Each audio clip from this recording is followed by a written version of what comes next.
The AI bubble is bursting and all of us are doomed. This is close to number one, if not the number one concern in today's stock market climate. And I'm not gonna lie, I need to be worried myself because our portfolio currently holds shares of AMD and Micron. So in today's video, we're gonna be talking about what are the chances that we are actually in an AI bubble and what can you do to protect your hard-earned money if it bursts. I'm also going to show you guys what semiconductor stocks our politicians are currently trading in and out of. Then I'm going to give you a standard portfolio update because we did actually sell a stock since the last video, and with the proceeds of that sale, we purchased another stock. And lastly, we found a stock trading near its 8-year lows that Representative Byron Donald purchased, and it's a very interesting one, so stay tuned for that. AI bubble, let's talk. So the first thing that I wanted to figure out was, what is the percent chance that we are even in an AI bubble right now? So after I did some digging on the internet, I found that there's a website called NerdWallet, and what they did is they ran a survey to over a dozen economists and asked them a simple question: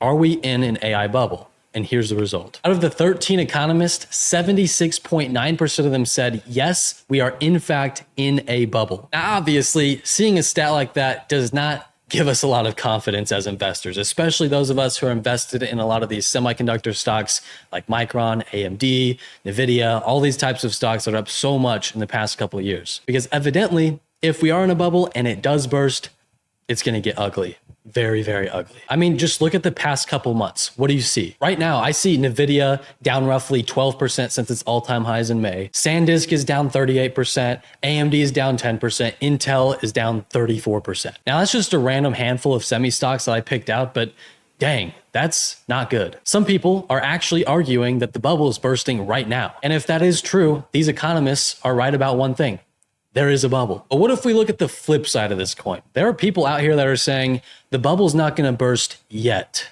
Okay, keyword yet. One of those people is none other than Nvidia's CEO, Jensen Huang. Now, this guy is notable because, number one, he is the CEO of the largest company in the entire world in terms of market capitalization. And number two, that company happens to be one of the largest AI beneficiary companies ever. So actually, in an interview with Axios, Hong was asked if the sector is due for a bust, and he replied, no, not for a while. So if you notice something there, he didn't fire back and say, hey, there's no bubble. He just said that the bubble's not bursting yet. And he didn't really give an exact timeline of when this bust is gonna happen. Could be 1 year, 2 years, 5 years. He didn't really say any kind of timeline. But he did say something that was pretty hopeful, and it makes sense to me. He said this time is different because it's not demand driven. He said this is industrial driven, meaning the fundamental technology of computers is changing. And I'm gonna have to agree with Jensen on this because you can see that AI is slowly being integrated into literally pretty much anything you can think of. We have AI refrigerators, AI microwaves. I mean, they're putting AI into everything. The technology for computers now requires artificial intelligence. So it basically just seems like everything eventually is going to have AI implemented into it. Who knows? There might be AI water bottles for all we know. I don't even know how that would work, but maybe it happens. So yes, the fundamental technology of computers is changing very rapidly, and we can see it in real time. So now that we're getting into my own personal opinion on the matter, let's talk about, what do I believe? Do I believe we're in an AI bubble? Is it gonna burst? What's going on? So firstly, I wanna state this. I believe that this time is different, but that doesn't protect us from a stock market crash in general, and it doesn't protect us from a bubble bursting, even though, yes, technology is rapidly changing, and this is like a very useful technology that is going to be implemented into basically every technology moving forward. So in other words, I do think that at some point, there will be a bubble bursting and it's going to get ugly. Now, as far as when do I think that's going to happen, it's hard to say when it will happen, but I want to say this. Whenever these semiconductor stocks start to see a decelerating in the revenue growth, that is going to be the tipping point, in my personal opinion. I think that is going to be the point of when these stocks go like this, now they're going like this. I think that's going to be the tipping point. So in other words, whenever the thing that is taking these stocks to the moon goes away, those stocks will be returning to earth very fast. And right now, some of the semi stocks are already down 30+%. And that's just a little correction that the market's having right now. Imagine what's gonna happen when the bubble actually bursts.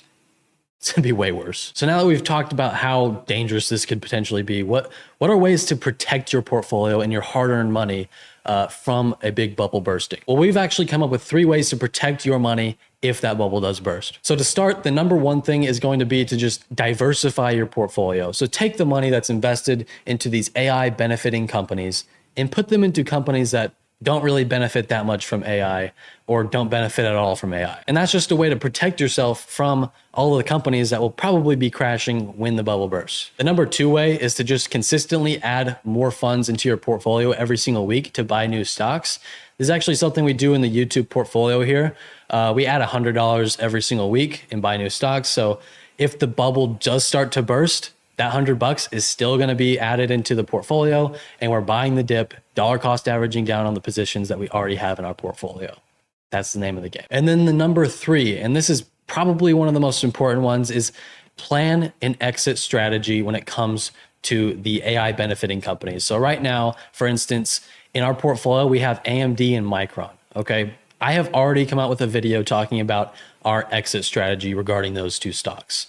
Okay, we just have basically like a price point set, and once it hits that, we're selling. Okay, it's as simple as that, and we got to get out.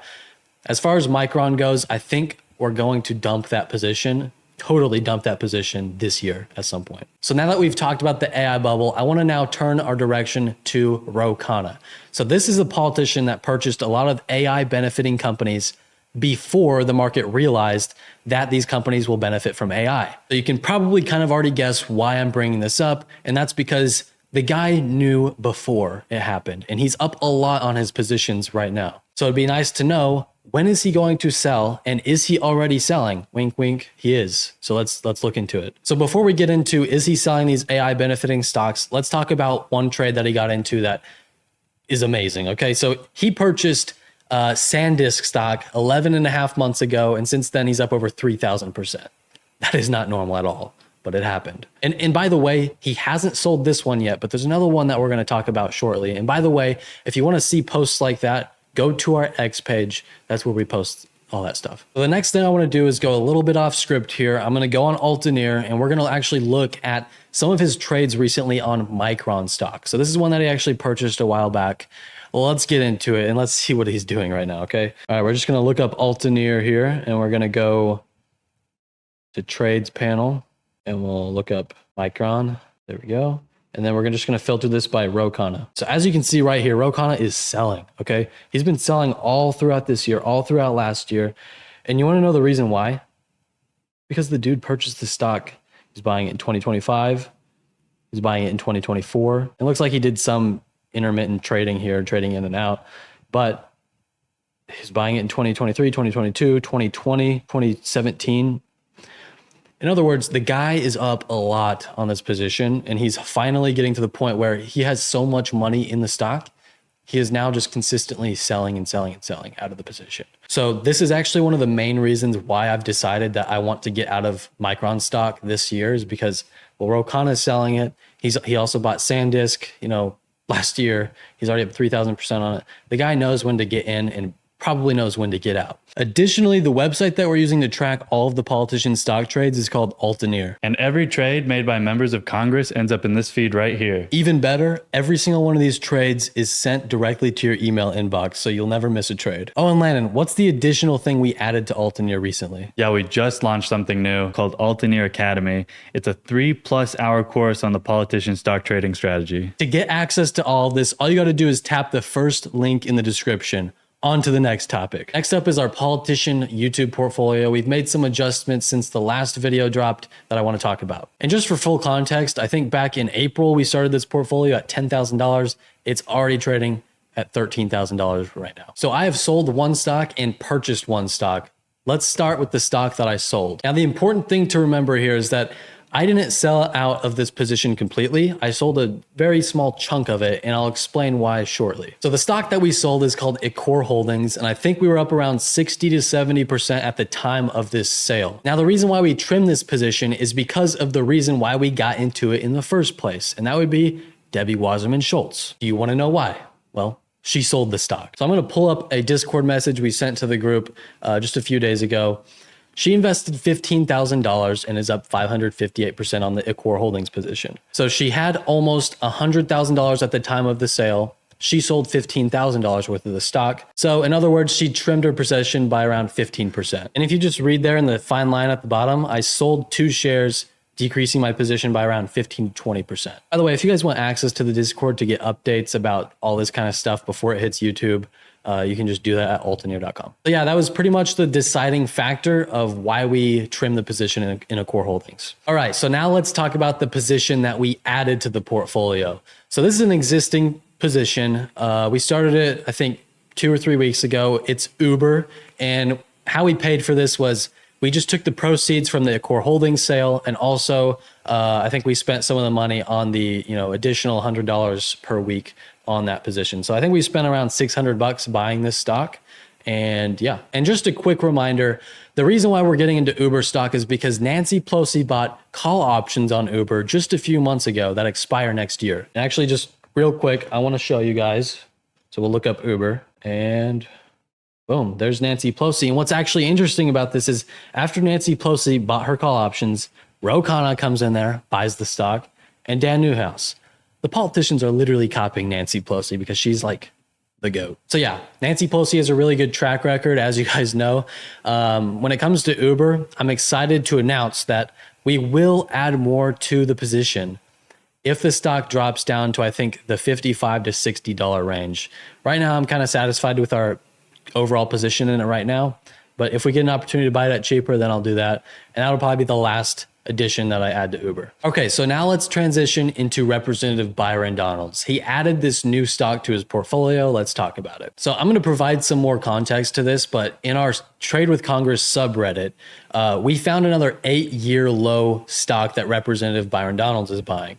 So here's the context. So previously, he bought PayPal stock back in March.